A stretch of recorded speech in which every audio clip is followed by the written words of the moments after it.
kenalin aku Dionisa. Dan kali ini aku akan sharing mengenai apa saja yang dipelajari di jurusan hubungan internasional dan apa saja mata kuliahnya.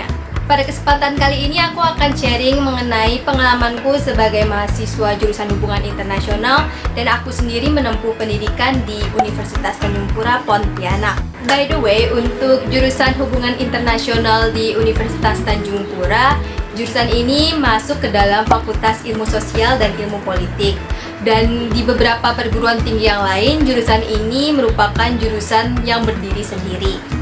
Jurusan ini tidak akan terlepas dari membahas keterkaitan antara suatu negara dengan negara yang lainnya, atau isu-isu internasional, sesuai dengan namanya saja, yaitu hubungan internasional. Untuk mengetahui hal tersebut, maka kita perlu tahu nih mengenai letak geografis, kemudian identitas atau latar belakang dari suatu negara atau dari organisasi internasional dan lainnya. Seperti kita belajar pengetahuan umum tapi lebih mendetail.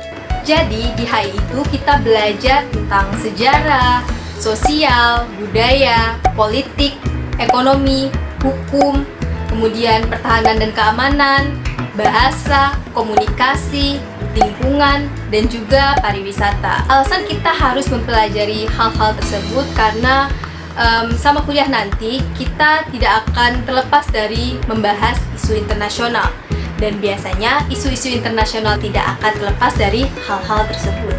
Intinya hal apapun bisa dibahas di jurusan hubungan internasional asalkan hal tersebut berhubungan dengan negara atau berhubungan dalam lingkup internasional. Isu-isu internasional itu sangat banyak sekali ya teman-teman, dan kalian bisa sangat mudah untuk mendapatkannya. Kalian bisa cari di sosial media atau berita, koran, majalah, pokoknya banyak sekali. Dan bahkan tweetan dari seorang presiden saja atau kepala negara seperti itu kita bisa bahas di hubungan internasional. Misalnya tweetan dari Donald Trump atau Presiden Jokowi misalnya. Tapi tenang aja, walau kedengarannya sulit, tapi tidak sesulit yang kalian bayangin. Rasanya seperti belajar di beberapa jurusan, tapi dalam satu jurusan. Tapi kita tidak harus mempelajari secara penuh bidang-bidang studi tersebut. Misalnya di suatu negara itu ada terjadi suatu krisis.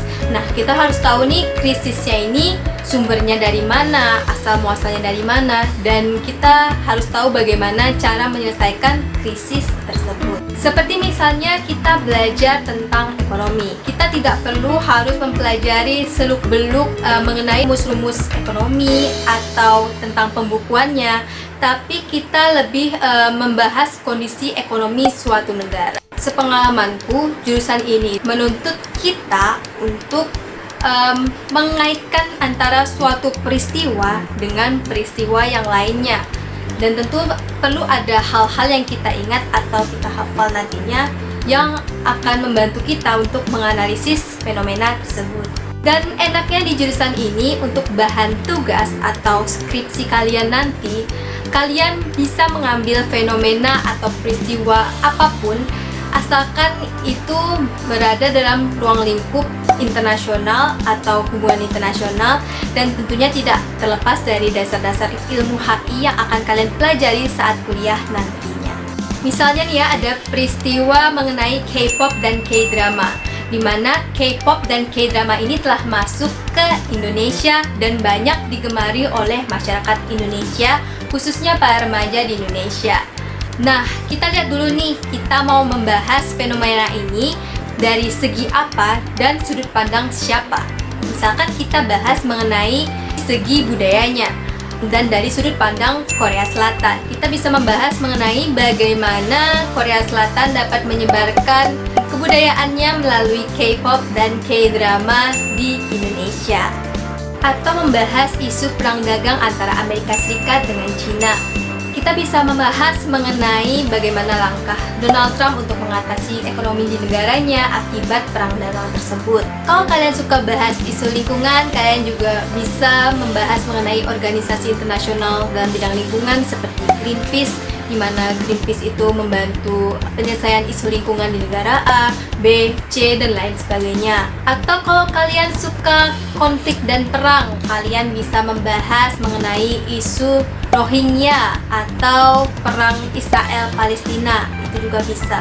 Yang penting nanti saat kuliah kalian harus ingat mengenai subjek-subjek dalam hubungan internasional yang nanti akan kalian pelajari dan mengaitkannya dengan isu internasional yang sedang terjadi.